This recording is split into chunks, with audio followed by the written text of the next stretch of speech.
So I'm about halfway, maybe a little bit more, into Prince Caspian, the second book of the Chronicles of Narnia series, if you're reading it in the original release order, which was what I've opted to do. And it's really cool how C.S. Lewis tells his stories. So maybe a little spoiler alert if you haven't read it, but essentially these four kids they quite literally ruled Narnia.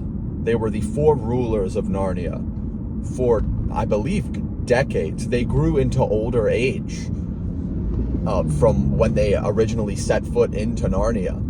And at the end of the first book, The Lion, the Witch, and the Wardrobe is what I'm calling the first book in the release order, though I believe the actual first one is The Magician's Nephew, which came out later, but it's a prequel. Regardless of that, at the end of the first book, they end up ruling Narnia for decades after they defeat the White Witch. And they grow into adulthood, but then they get drawn back to the wardrobe somehow by this white stag that they're hunting. That is supposed to bring them, I think it grants them a magical wish or something. And while they're hunting it, they come across the original lamppost that brought them into Narnia from the wardrobe in the first place. And so they follow the lamppost, and the trees in the wood start to become coats, and they find themselves back in the wardrobe and back into the original world, England. And I guess since the physics of Narnia is such that, like, physically these two dimensions are independent from each other, and also they're independent from each other time-wise. So what happens is, even though they aged so much and so much time passed, when they get back into England, they become the children that they were when they entered. They physically, I guess, morph back into children. And I guess they slowly start to learn how life was before they entered the wardrobe. And it's trippy as hell, and it's hard to grasp, but they spend, I believe, a good year or two in England before they're sitting on this bench waiting for a train or a bus or something, and they all of a sudden get called back. And oh, it's a cute dog. By the time they get called back in Narnia, everything is different.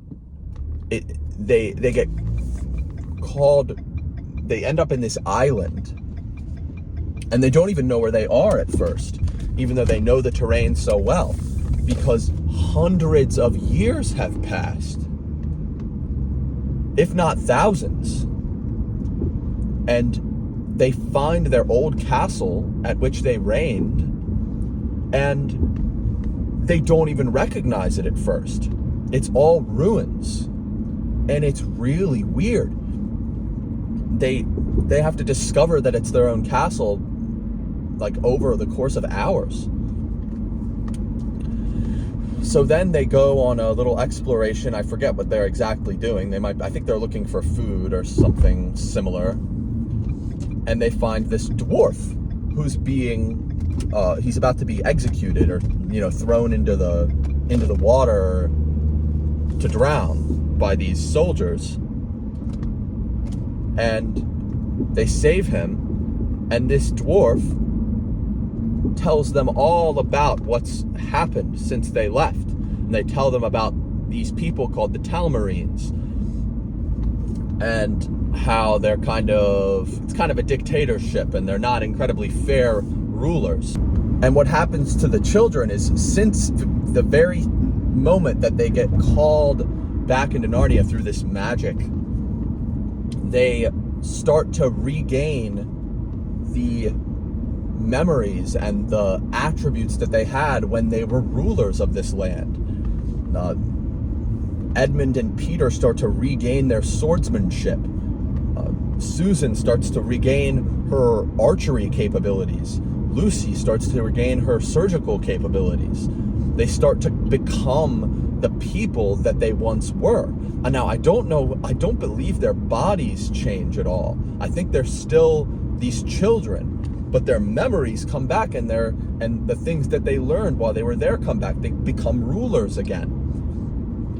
And so it's hard to wrap my mind around, but it's so funny how the physics of this domain work, and the space-time continuum, how that works between these two worlds. So it turns out that there's this prince named Prince Caspian, and he's part of the Talmarines. He's part of this ruling class, but what happened was his uncle sort of became the tyrant, meaning he overtook the throne. He killed Prince Caspian's father. I don't think Prince Caspian even knew this at the time, but Caspian learns, and he's not the first Caspian. He's Caspian like the 10th or something. And he learns from his nurse. I don't know what's going on with his nurse, but his nurse tells him all about old Narnia and how things used to be. He learned about the four rulers. He learned about the animals that used to rule the land and how things used to be. And he mentions this to his uncle, King Miraz, who shuts him down completely, does not like what he's saying. And his uncle, as a matter of fact, finds out through Caspian, because Caspian's afraid, that the nurse is who told him about all of these things. And he has the nurse sent away. He might have killed her. I don't know for sure. And then the nurse gets replaced by this tutor named Dr. Cornelius. And Dr. Cornelius you would think that the nurse would get replaced with a vetted tutor who would teach Caspian all the things that he's supposed to know and teach him what he's supposed to think about Narnia. But this tutor is actually a very nice guy, and he's short and he's fat and he's got this long beard, and it turns out that the tutor is a half-dwarf, which is a creature that has sort of been fizzled out by the Talmarines. They don't like these dwarves or the half-dwarves, and so the dwarves started dressing up like humans to keep themselves from being taken away or taken out by the Talmarines. And Dr. Cornelius is one of these. He's a half-dwarf. And he starts teaching Caspian about how old Narnia used to be. And then, the reason that Caspian's being raised by Miraz is that Miraz and his wife can't have a baby. They're having trouble. But then, Miraz and his wife finally have a child. And I guess they find out that this child is going to be a boy. So Dr. Cornelius tells Caspian that there's likely going to be an assassination attempt on him. So he forces Caspian to flee and sends him on this journey, and Caspian finds these dwarves. One of them is named Trumpkin, and another is named Nickabrick. I think another character that he meets is this beaver named Truffle Hunter. I think it's a beaver, and he learns all of the ways of old Narnia, and they start to accept Caspian as the true king of old Narnia. They start calling him King Caspian, and Caspian meets these centaurs, and he meets these squirrels and these mice, and they all want to overtake the Talmarines.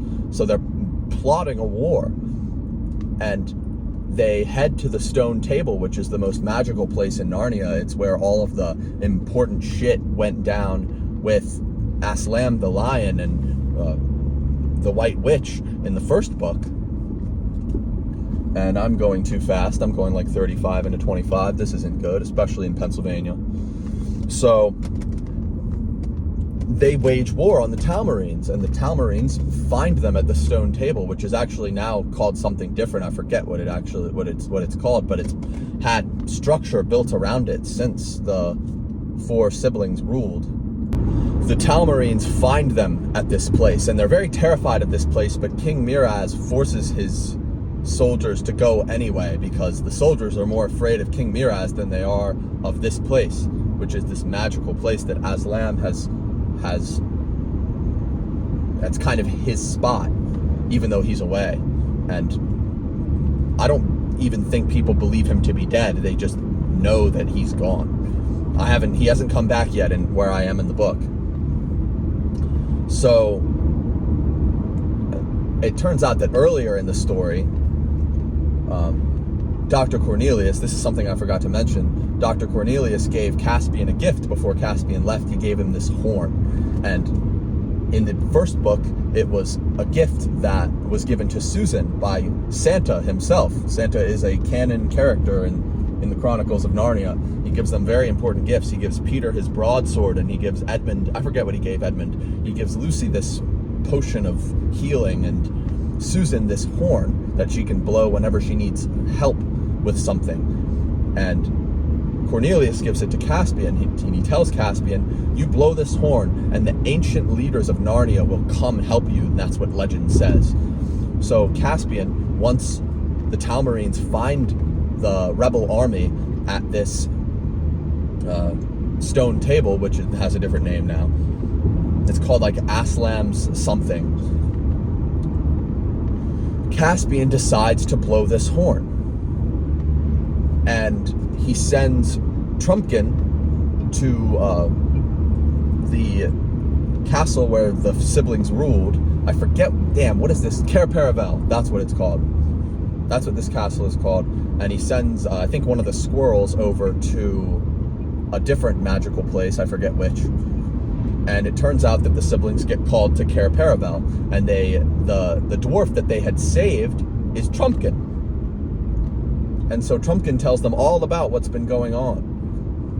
And he kind of starts to doubt the siblings because they look so young, and so Peter and Edmund devise this plan to say, okay, well, we are very young, but we would love to duel with this great dwarf that you are. So would you like to battle me in a sword fight? This is Edmund that's saying so. And he just absolutely murks Trumpkin in this duel. Just puts him in his goddamn place. Trumpkin's kind of not gonna lie, he's kind of a bitch. He's a little bit of he's a skeptic, he's what he is. And there's nothing wrong with being a skeptic about certain things, but I don't know, he's kind of a dick about it. And so this is about where I've stopped in the book. The four siblings, and with Trumpkin alongside them, are making their way to the stone table where Caspian's army resides. And Trumpkin forecasted it would be a 2-day trip, but because the siblings know the land, they're going up this creek, and it will only take them 1 day, and they'll get a few hours sleep, and they'll be able to fight the next day. So that's where I am, and I've really been enjoying this book series so far. I can understand why people like it so much, and it's interesting reading it as an adult, because I never got to do it as a kid. I mentioned it when I was talking about the first book, that I never had the attention span as a child, and I never had the time later in life when I was a teenager and such. But now I finally have the time and the attention span, and I'm finding it incredibly enjoyable. It's so nice. And I love what C.S. Lewis is doing with this book and the whole series, and I'm excited to finish it, and I will probably make another video pretty soon once I finish it. I think that's all. Also, I forgot to mention that my name is Luke, and this is Castles in the Air, and I'm a multi-interest person. I have many different interests, so all of my videos are kind of about different things. And that's all. Goodbye.